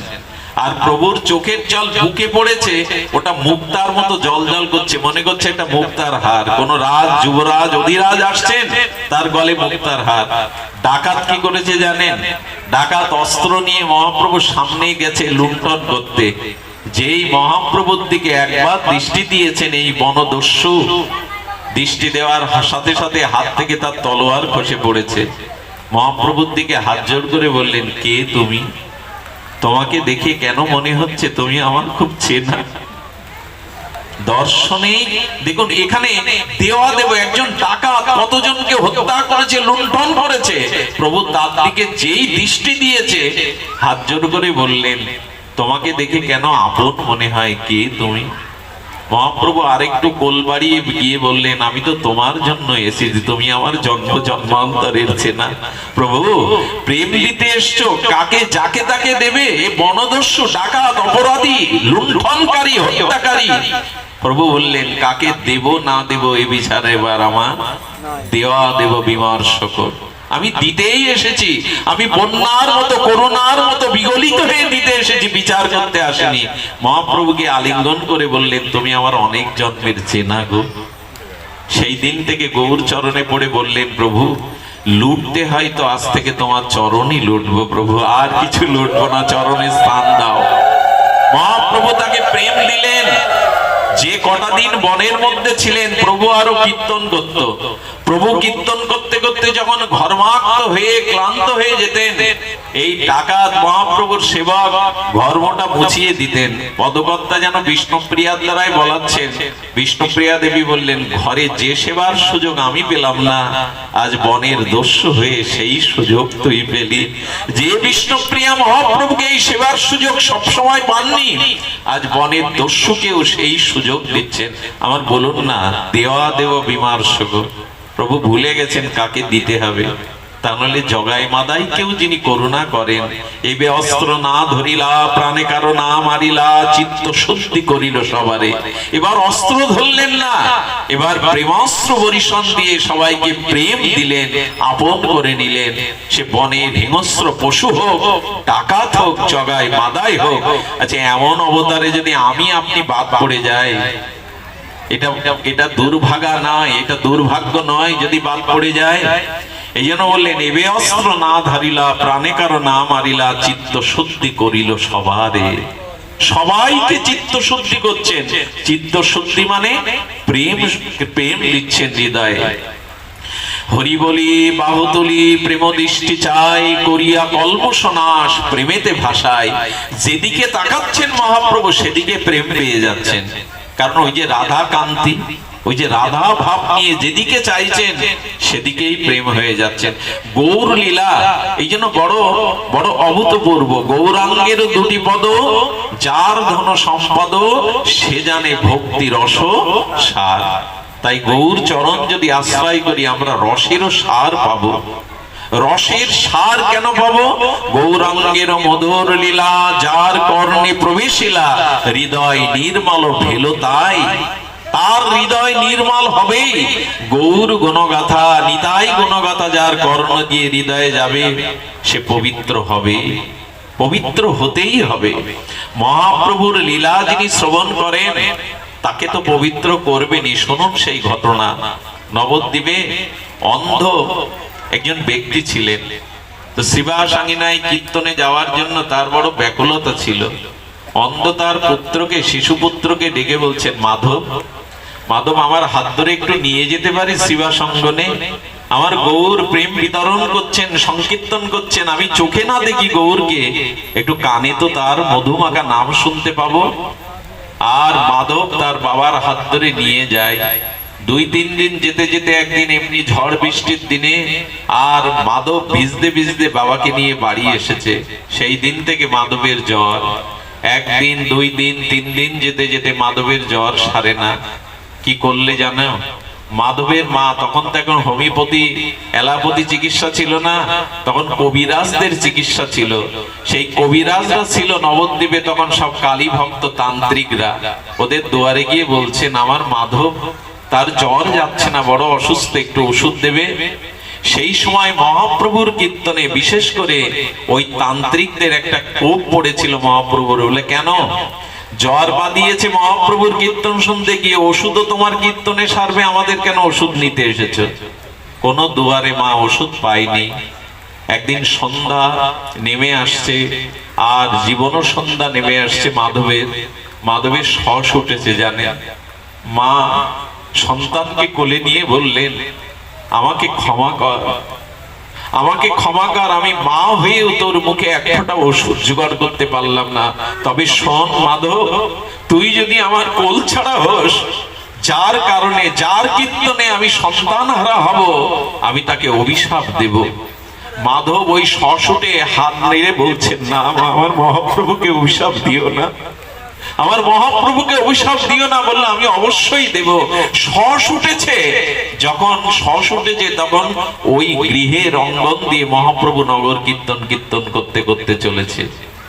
ছুটে এলো সেই অভাগিনী, সন্তানের বুকে ওষুধ না দিতে পারার বুকে যন্ত্রণা ক্ষোভ নিয়ে এসে দুহাত প্রসারিত করে মহাপ্রভুকে আগলে দাঁড়িয়ে বলছে, দাঁড়াও নিমাই, নিমাই, তোমার সংকীর্তনে আজ আমি সন্তান হারাতে চলেছি। আমার মাধব মরতে বসেছে, তবে আমি তোমাকে অভিশাপ দিচ্ছি, আমার মাধব বাঁচবে না।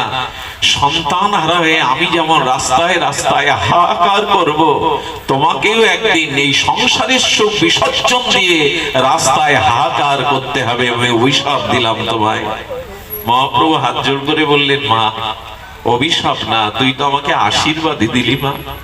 আমিও মনে মনে ভেবেছি কবে সংসার সুখ জলাঞ্জলি দিয়ে আমি কৃষ্ণ বলে রাস্তায় রাস্তায় কাঁদতে পারবো।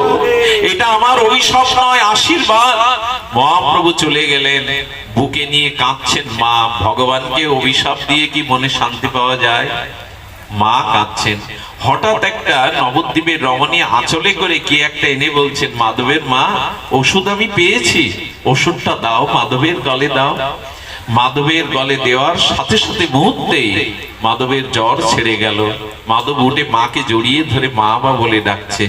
হাত জোড় করে বললেন, ওরে এই ঔষধ কোথায় পেলি তুই? এ তো ঔষধ নয়, অমৃত। আমার মৃত মাধব বেঁচে উঠলো, কোথার ওষুধ বল, কার কাছ থেকে এনেছি? একটু আগে যাকে অভিশাপ দিয়ে এলে মা, সেই মহাপ্রভুর চরণ ধুলি আমি এনেছি। এর থেকে বড় ঔষধ এই জগতে আর নাই, এর থেকে বড় ঔষধ এই জগতে নাই মা। স্তম্ভিত স্তম্ভিত হয়ে গেলেন। যাকে অভিশাপ দিয়ে এলাম সেই গৌর চরণের ধুলি, এই ধুলিতে আমার মাধব সুস্থ। হ্যাঁ মা, কীর্তন করতে করতে প্রভু যে পথ দিয়ে চলে গেছে ওই ধুলি আমি আঁচলে করে তোমার মাধবের মুখে দিয়েছি। ওরে মাধব, ওরে মাধব, আমি গৌরকে যে অভিশাপ দিয়েছি, গৌরের চরণ ধুলিতে মৃত সঞ্জীবনী অমৃত আছে, তার চরণ ধুলি আমি জানতাম না। ওরে আমি ক্ষমা পাবো কি করে, আমি ক্ষমা পাবো কি করে? সেদিন মাধবের বাবা আর ডেকে ডেকে বলছে, নন্দ মাধবের বাবা, ওগো তুমি আমাদের সাথে চলো। গৌর বড় করুণাময়, গৌর বড় কৃপাময়, গৌর সবাইকে করুণা করেন, পাত্রা পাত্র বিচারনা তিনি বিচার করেন না। সেই দিন মা আর সেই অন্ধ পিতা সকলে মিলে মহাপ্রভুর করুণা যাজনে গেল। এই হলো মহাপ্রভুর চরণ, এই হলো মহাপ্রভুর করুণা। গৌরাঙ্গের মধুর লীলা, যার কর্ণে প্রবেশিলা, হৃদয় নির্মল ভেল তার। যে গৌরাঙ্গের নাম লয় তার হয় প্রেমোদয়। যদি একবার হা গৌর কেউ বলে তার প্রেম হবেই হবে। যদি নিষ্ঠপটে সরল হৃদয় কেউ হা গৌর বলে আজও তার প্রেম হয়। যে গৌরাঙ্গের নাম লয় তার হয় প্রেমোদয়। এই অক্ষরগুলো অতিরিক্ত কোনো প্রশংসা ব্যঞ্জক করে লেখা হয়নি, এটা ঠাকুর নরোত্তমের অনুভূতি, ভজন অনুভূতি গড়া এই অক্ষর। আজও যে গৌরাঙ্গের নাম নাই তার প্রেমোদয় হবেই হবে। আজও কি গৌরাঙ্গ বলে, নিতাই বলে, মহাপ্রভুই তো বলে গেছেন, দিনান্তে যে নিতাই বলে একবার, সে হয় আমার আমি হই তার। একবার যে নিতাই বলে, গৌর বলে, সে আমার হয় আমি তার হই। যে গৌরাঙ্গের নাম লয় তার হয় প্রেমোদয়, তারে মঞ্চে যাই বলিহারি। এই জগতে বলিহারি দিচ্ছেন তাকে যে গৌর নাম নয়। গৌরাঙ্গ চরণ ছুড়ে নিত্য লীলা তার স্ফুরে, সেজন্য ভকতি অধিকারী, ভগবত ভজনের অধিকার গৌরাঙ্গের চরণে শরণ নিলেই কেবল পাওয়া যায়। ওই যে দৃষ্টি মাত্রই প্রেম হয়, দৃষ্টি মাত্রই করুণা হয়। গৌরাঙ্গের সঙ্গীগণে নিত্য সিদ্ধ করি মানে, সে যায় ব্রজেন্দ্র সুত পাশ। যদি কেউ গৌর দাসের, বারবার এই কথাটি বলা হচ্ছে, যদি কেউ গৌর দাসের সঙ্গ নেয়, যদি কেউ গৌরাঙ্গের চরণাশ্রিত দাসানুদাসের কৃপা পায়, অবশ্যই যে ব্রজধাম পাবে, অবশ্যই সে বৃন্দাবন পাবে। সে যায় ব্রজেন্দ্র সুত পাশ, সে ব্রজেন্দ্র সুত পাশ অবশ্যই যাবে। দেখুন, গৌর চরণ যারা আশ্রয় করেছে ব্রজে তারা যাবে। আপনাদের মনে আছে শ্রীনিবাস আচার্য যাচ্ছেন, আর বৃন্দাবনের পথে যেতে যেতে না খাওয়া না দাওয়া ক্লান্ত হয়ে মূর্ছা হয়ে পড়ে গেছেন। পড়ে যাওয়ার পরে এক ব্রাহ্মণ আর গরম মিষ্ট গোদুগ্ধ এনে আর বলছেন, ওঠো ওঠো, তুমি বৃন্দাবনে যাবে, ক্লান্ত হয়ে গেছে, এই দুধটা পান করো। দুধটা পান করিয়ে বললেন, পাত্রটা তোমার কাছে রেখে দাও। রাত্রে মহাপ্রভু শ্রীনিবাসকে স্বপ্ন দেখাচ্ছেন, তুমি ব্রজে যাবে বলে, গৌর নাম নিয়ে চলছো বলে আমি ব্রাহ্মণ বেশে তোমাকে দুধটা পান করিয়ে এসেছিলাম। যে গৌর চরণ আশ্রয় কর, সে ব্রজেন্দ্র সুত পাশ অবশ্যই যাবে। গৌর না বললে ব্রজ পাবো না, গৌর না বললে রাধা প্রেম পাবো না, গৌর না বললে নিতাই চাঁদ চরণ আশ্রয় না করলে যুগল সেবা পাবো না। নিতাইয়ের পদকমল কোটি চন্দ্র সুশীতল, যে ছায়ায় জগত জোড়ায়। হেন নিতাই বিনে ভাই ব্রজে রাধা কৃষ্ণ পাইতে নাই। পাবো কি করে যদি গৌর চরণ নিতাই চরণ আশ্রয় না করি? এই জন্য বললেন, গৌরমণ্ডল ভূমি যেবা জানে চিন্তামণি, তার হয় ব্রজভূমে বাস। আমাদের গৌর মণ্ডল এটা চিন্তামণি ভূমি। দেখবেন বলা হয়েছে কি, ধাম চারটি, তার মধ্যে যেমন শ্রীক্ষেত্র ধাম, আমাদের মথুরা ধাম, আমাদের দ্বারকা ধাম। কিন্তু যখন নবদ্বীপের নাম নেওয়া হয় তখন কি বলা হয়? শ্রীধাম নবদ্বীপ। শ্রী শব্দটা নবদ্বীপের বেলায় প্রয়োগ হয় কেন জানেন? কারণ শ্রী রূপে রাধারানী তো গৌর হয়ে এই ভূমিতে এসেছেন। সর্বচিন্তামণি ভূমি এই গৌর মণ্ডল। এই জন্য বললেন, যে যেবা জানে চিন্তামণি গৌর মণ্ডল ভূমি। তাই একবার নবদ্বীপ দর্শন করবেন, নবদ্বীপের ধুলা গায়ে মাখবেন, কারণ এটি চিন্তামণি ভূমি। এই জন্য শ্রী নবদ্বীপ ধাম। শ্রী কেন? কারণ রাধা ভাবদ্যুতি মহাপ্রভু এই নবদ্বীপেই আবির্ভূত হয়েছিলেন। গৌর প্রেম রসার নবী যে তরঙ্গ যেবা ডুবে সে রাধা মাধব অন্তরঙ্গ। এই দেখুন সমাধান, এই দেখুন শাস্ত্রের নিগূঢ় সিদ্ধান্ত। গৌর প্রেমের রসানবে যে ডুবেছে সে তরঙ্গে কি পাবে? সে রাধা মাধবের অন্তরঙ্গ হবেই হবে। যে গৌর প্রেমে একবার রসার নামে গৌর রসে ডুবেছে সে অবশ্যই আর ব্রজ প্রেম পাবে। ঠাকুর মশাইয়ের সবশেষে পয়ারটা বড় ভালো, গৃহে বা বনেতে থাকো, হ্যাঁ, হা গৌরাঙ্গ বলে ডাকো, নরোত্তম মাগে তার সঙ্গ।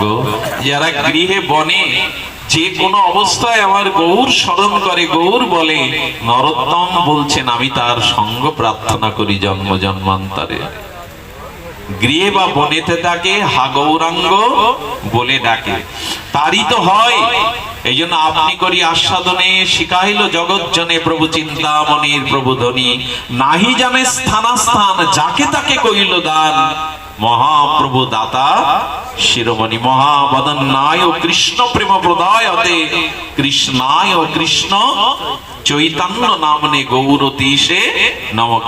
কে ইনি? মহাবদন্ন আর কৃষ্ণ প্রেম প্রদানকারী আমার গৌরচন্দ্র। তাই আসুন আজ এই গৌর পূর্ণিমা তিথিতে একটা মনোসংকল্প গ্রহণ করি, যেন খাইতে শুইতে উঠিতে বসিতে সর্বদা গৌর চিন্তা, গৌর নাম, গৌর ধাম, গৌর নাম আমাদের চিত্তে মালা হয়ে থাকে। আমরা যেন গৌর নাম মহিমাইকে স্মরণ করতে পারি। এখানে বারবার বলা হয়েছে কৃষ্ণ লীলা অমৃত সার, তার শত শত ধার 10 দিকে বহে যা হইতে, সে চৈতন্য লীলা সরোবর অক্ষরাই মনোহংস চড়াও তাহাতে। যদি পারো তো গৌর লীলা সরোবরে মনোহংসকে চড়াও, তবেই না আমরা প্রেম প্রাপ্তি হব। সব শেষে আপনাদের এইটুকু আহ্বান করি যে মহাপ্রভুর সাথে নিত্যানন্দের মিলন যেদিন নন্দন আচার্যের গৃহে হয়েছিল, কথাটা বড় আস্বাদনের, এটি বলেই পাঠ বিশ্রাম। আপনারা সত্যিকারের ভক্তের পরিচয় দিয়েছেন। এরকম প্রতিকূল অবস্থায়ও ভাগবত হতে পারে, এটা আমার জীবনের প্রথম উপলব্ধি। আমি জানি না এই বাড়িতে যারা এই গৃহ মন্দিরে এই পাঠের আয়োজন করেছেন তাদের কত বড় প্রশস্ত হৃদয়, তাদের কত বড় করুণার হৃদয়। এই আবহাওয়াতেও কোথাও ভাগবত হয়, এটা আমার জীবনের প্রথম। এটি আদৌ সম্ভব না। হয়তো বাবু মনে করতে পারেন, মাতাজি মনে করতে পারেন ভক্ত হতো 3-4 হাজার হয়েছে অল্প। আসলে গৌর যাকে কৃপা না করে, রাধারানী যাকে কৃপা না করে, সেদিন সাধু সঙ্গ হরিকথা সবার হয় না, সকলের হয় না। আপনারা জানেন ভিজতে ভিজতে আমাদের পাইকগাছা কবিলমণি থেকে ভক্তরা এসেছে, অথচ অনেক কাছের লোক আসতে পারেনি। এটা কৃপার উপরে নির্ভর করে, এটা করুণার উপরে নির্ভর করে। সাধু সঙ্গে হরি কথা এটা অল্প ভাগ্যে পাই না। তবে ধন্য এনারা, আমি ওনাদের মুখ থেকে হাসি ফোরাতে দেখিনি। এই হলো ভক্তের চরিত্র, যে প্রতিকূল অবস্থায় ভগবান দেন এটাকে মেনে নেওয়ায়। মহাপ্রভুর সামান্য নিত্যানন্দের সাথে যে কথোপকথন হয়েছিল নন্দন আচার্যের, সামান্য একটু কথা দিয়ে মহাপ্রভুর চরণে আজ এই আবির্ভাব তিথিতে, প্রকাট্য তিথিতে আমরা প্রণাম জানিয়ে ভাগবত বিশ্রাম রাখবো। নিতাই চাঁদ মহাপ্রভুর দিকে তাকিয়ে বলছেন, তোমার হাতে বাঁশি কই? তুমি যদি আমার কানাই হও তো তোমার হাতে বাঁশি কই? তোমার ঠোঁটের কোণে হাসি কই গো?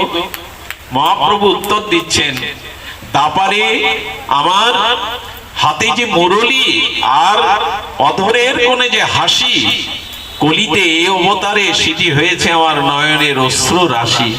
আমি বাঁশি আর হাসি লুকিয়ে এই কলিহত জীবের জন্য সেটাকে অশ্রু রাশি করে এনেছি। আচ্ছা, তুমি যদি আমার ভাই কানাই হও, তুমি তো দৌড়াদৌড়ি খেলতে, এখন দৌড়াচ্ছ না কেন? চঞ্চলতা তোমার মধ্যে নেই কেন? মহাপ্রভু আপন মনে বলেছিলেন, দাপারে খেলেছিলাম খেলা দৌড়াদৌড়ি, কলিতে সে খেলা হয়েছে আমার ধুলায় গড়াগড়ি।